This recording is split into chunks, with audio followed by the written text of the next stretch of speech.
Auvergne-Rhône-Alpes vous présente Lyon Business.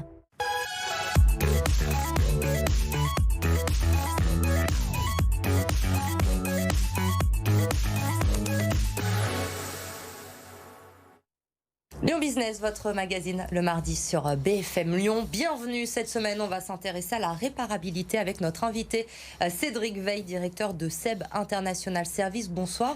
Bonsoir. Merci d'avoir accepté notre invitation. Face à vous, comme chaque semaine, Audrey Henrion du Journal des Entreprises. Bonsoir Audrey. Bonsoir Elodie. Alors la société d'emboutissage de Bourgogne, plus connue sous le nom de SEB, est née en 1944. Votre siège social, on le rappelle, est basé à Écully. Vous avez 36 000 collaborateurs répartis dans 30 pays. En 2019, votre chiffre d'affaires s'élève à 7,5 milliards d'euros. Alors, dès le début de l'entreprise, vous misez sur des produits que l'on pourra garder toute notre vie. C'est la promesse. C'est le cas de votre célèbre Cocotte Minute. Depuis 2012, le groupe a largement étendu la durabilité de ses produits. Désormais, 95% des produits de vos marques comme Tefal, Calor, Roventa ou encore Moulinex sont réparables. Cédric Veil, vous êtes, je le disais, le directeur de SEB International Service, c'est-à-dire que vous êtes en France le monsieur réparation de nos produits tels que nos centrales vapeur, nos bouilloires ou encore nos grille-pains. Ça veut dire concrètement aujourd'hui que tous les produits que vous vendez sont réparables ? Alors, à aujourd'hui, plus de 95% des produits lancés par le groupe sont réparables, avec une démarche forte à travers un logo 10 ans réparable. Donc en 2015, nous avons lancé un produit réparable avec un logo 10 ans réparable. Proposer des produits qui sont réparables à 95%, c'est bon pour vous, c'est rentable finalement plutôt que les gens rachètent de nouveaux produits ? Alors nous nous inscrivons absolument pas dans une démarche de rentabilité, mais plutôt dans une démarche de satisfaction de consommateur. Vous l'avez dit en introduction, en parlant de la Cocotte Minute garantie à vie. Alors c'est pas tout à fait garanti, mais on est dans cette optique-là. Donc c'est d'apporter un service au consommateur et donc de lui permettre, pendant toute la durée d'utilisation de son produit, de bénéficier de ce service de réparation. Les consommateurs sont finalement assez peu nombreux à utiliser ce service de réparation. Est-ce que vous pouvez nous expliquer un petit peu quel est le parcours ? Est-ce que ce n'est pas un peu le parcours du combattant pour faire réparer son produit aujourd'hui ? Alors, à aujourd'hui, on veut démocratiser de plus en plus la réparabilité de nos produits. C'est la raison pour laquelle nous avons mis en place en 2015 ce logo produit réparable 10 ans. Alors que la législation impose 2 ans. La législation, comme vous le dites, est sur une démarche de 2 ans de garantie légale. Et donc nous avons voulu faire partager aux consommateurs cet engagement fort du groupe, qui est un engagement historique, parce qu'à la base, le fondateur du groupe, Antoine Lescure, était rétameur et donc réparait les ustensiles métalliques. Donc c'est quelque chose qui est vraiment ancré dans l'histoire du groupe. Et comme vous le demandez Audrey, le parcours pour le faire réparer, c'est un peu compliqué, ça prend du temps. Comment ça se passe ? Alors non, c'est quelque chose d'assez simple. Aujourd'hui, nous travaillons avec plus de 6000 réparateurs à travers le monde, dont plus de 200 en France.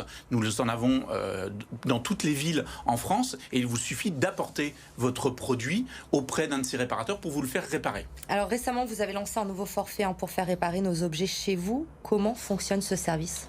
Là aussi, l'objet est de simplifier la démarche pour le consommateur. En quelques clics sur l'un des sites du groupe, vous pouvez acquérir ce forfait de réparation avec un prix garanti d'origine et gérer effectivement votre réparation. Donc 2 options, soit vous souhaitez l'apporter chez un des réparateurs qui est référencé sur nos sites, soit le groupe va encore plus loin dans le service et on va gérer aussi la logistique. Donc prendre le produit et lui rapporter le produit réparé. Donc là aussi une vraie volonté de service et de satisfaction à l'égard de nos consommateurs. Quel est le produit que les Français font le plus réparer aujourd'hui ? Alors, on a sur l'ensemble de nos gammes, nos produits sont réparés.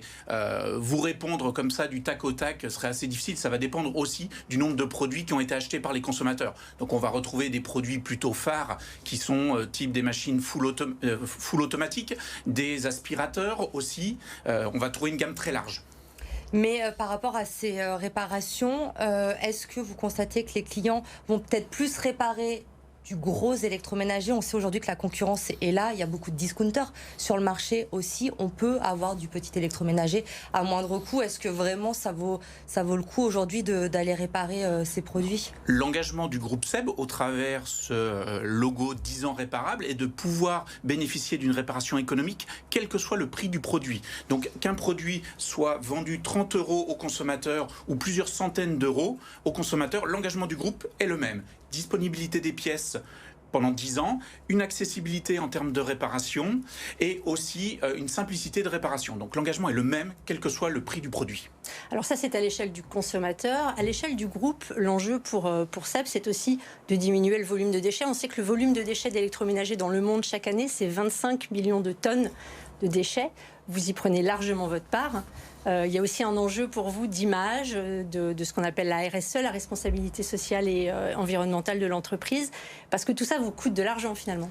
Alors, au-delà de l'aspect monétaire, le groupe est engagé depuis 2007 dans une démarche RSE forte avec des enjeux environnementaux extrêmement forts et notamment sur la partie réparation. L'objet aussi de ce logo est d'avoir la réparation avec la pièce la plus simple possible et ne pas échanger la moitié du produit.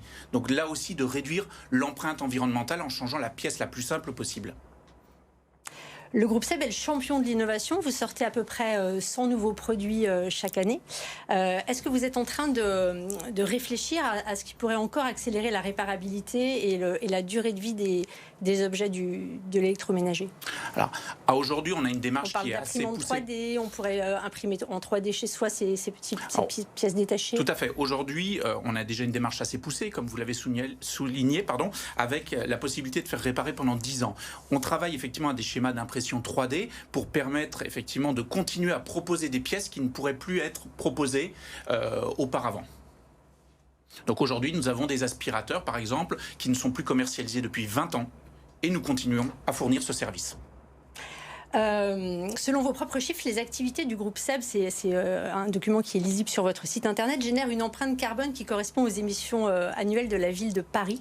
Est-ce que vous payez une taxe carbone? Est-ce que le groupe SEB paye une taxe carbone pour compenser ces émissions? Alors, ça fait partie des choses effectivement sur lesquelles nous sommes éligibles, hein, comme vous le mentionnez, et donc une démarche RSE extrêmement forte pour réduire cette empreinte carbone.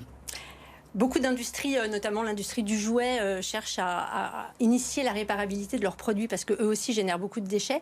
Est-ce que le groupe SEB serait prêt à les aider? Je pense à King Jouet qui est basé en Isère et qui cherche à réparer davantage ses jouets. Est-ce que vous pourriez partager votre savoir-faire? Volontiers, bien entendu. Ce sont d'ailleurs des démarches que nous avons aussi initiées avec d'autres partenaires industriels français ou européens. Lesquels, par exemple? Alors, je ne me permettrai pas, effectivement, nous sommes sur des accords spécifiques, donc je ne pourrais pas vous les citer là, mais ce sont des choses que nous travaillons avec une dizaine d'acteurs français. Et la réparabilité fonctionne dans tous les pays dans lesquels vous êtes présent ou davantage en Europe, en France? Quels sont les pays où la réparabilité fonctionne le mieux? Alors, la réparabilité au sein du groupe est déployée sur l'ensemble des pays où le groupe opère, à savoir près d'une centaine de pays, avec des habitudes des consommateurs qui sont diverses en fonction de leurs habitudes. Donc certes, certains pays vont être plus matures par rapport à ça. Comment est-ce que vous pouvez faire pour être encore plus en avance sur la législation? On l'a dit, vous proposez une réparabilité de 10 ans alors que la législation impose 2. Comment est-ce que vous pourriez faire pour être encore plus en avance et prendre un temps d'avance par rapport à vos concurrents? Donc là, ce sont des sujets aussi sur lesquels nous continuons de travailler pour proposer de nouveaux services, de nouvelles options de réparabilité qui seront divulguées prochainement. J'ai lu que vous pourriez proposer la mise en commun d'appareils électroménagers dans certaines zones, en centre-ville par exemple. Tout à fait, ce sont des projets que nous travaillons sous un schéma de laboratoire, effectivement, pour proposer de nouveaux services, de nouvelles options à nos consommateurs. D'accord, mais vous ne pouvez pas nous en dire davantage car le groupe SEB est coté, on le rappelle. Tout à fait. Et vous ne pouvez pas dévoiler d'informations. Délit d'initié oblige. Exactement. Merci en tout cas Cédric Veil d'être venu nous parler de ce sujet de la réparabilité ce soir dans Lyon Business. Le chiffre de la semaine à présent, entre 5 et 10 millions d'euros, c'est l'enveloppe que va consacrer la région à son plan d'action pour venir en aide aux étudiants. La région qui veut notamment organiser des campagnes de dépistage dans les universités en fournissant des tests antigéniques. Un appel à projet également doté de 200 000 euros a été lancé, dédié dans un premier temps aux épiceries locales et solidaires pour garantir des paniers repas aux étudiants qui souffrent de cette précarité en pleine crise sanitaire. Il va y avoir également un soutien psychologique mis en place par la région et puis des mesures surtout pour accompagner les jeunes vers le monde du travail, notamment vers les secteurs qui recrutent. Voilà pour ce plan annoncé par la région hier. Et puis l'info de la semaine pour terminer, si vous êtes artisan, entrepreneur ou encore commerçant à Lyon, ce label va peut-être vous intéresser. La ville a décidé de mettre en valeur la création et la fabrication locale avec un label fabriqué à Lyon. Ce label a vocation à distinguer des produits ou des gammes de produits créés, fabriqués ou transformés sur le territoire lyonnais. Alors peuvent être labellisés les domaines d'activité suivants: la mode, la création, l'artisanat alimentaire, la déco, le design, l'artisanat d'art, les produits manufacturés. Vous le voyez, vous avez jusqu'au 21 juin pour déposer vos dossiers si vous avez envie d'avoir ce label Made in Lyon. Merci Audrey. Merci Cédric Veil. Vous restez avec nous. L'info se poursuit sur BFM Lyon. Passez une très bonne soirée.